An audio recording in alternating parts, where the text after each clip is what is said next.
Bismillahirrahmanirrahim. Use of had. Capital interrogative sentences. बड़े सवालिया फिक्रात. तुम्हारा बटवा किसके पास था? Who had your wallet? Who had your wallet? इस फ़िक्रे में सवालिया फ़िक्रा है और कैपिटल इंटरोगेटिव सेंटेंस है, लेकिन आप देख रहे हैं यहाँ पे हैड यूज़ हुआ है, जबकि बाकी फ़िक्रात में डिड और हैव यूज़ हो रहा है। यहाँ इसकी मेन वजह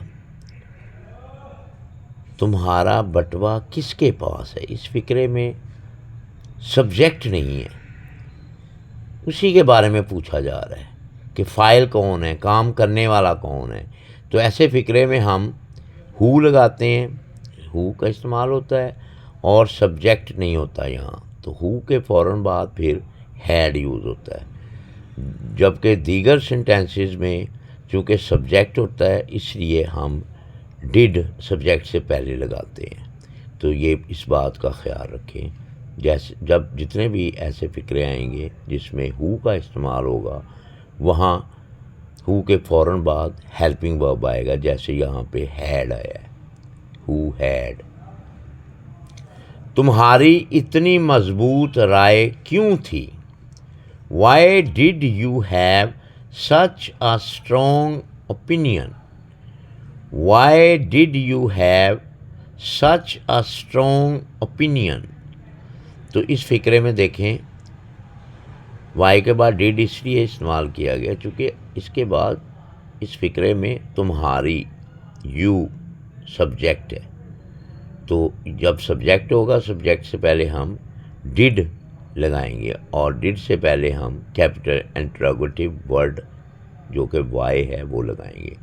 why did you have such a strong opinion?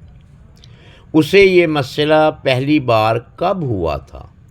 When did she have this problem for the first time? When did she have this problem for the first time?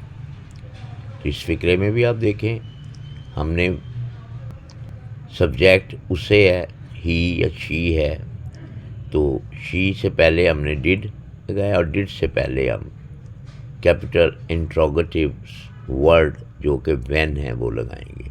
When did she have this problem for the first time? उसके कितने बहन भाई थे? How many siblings did he have?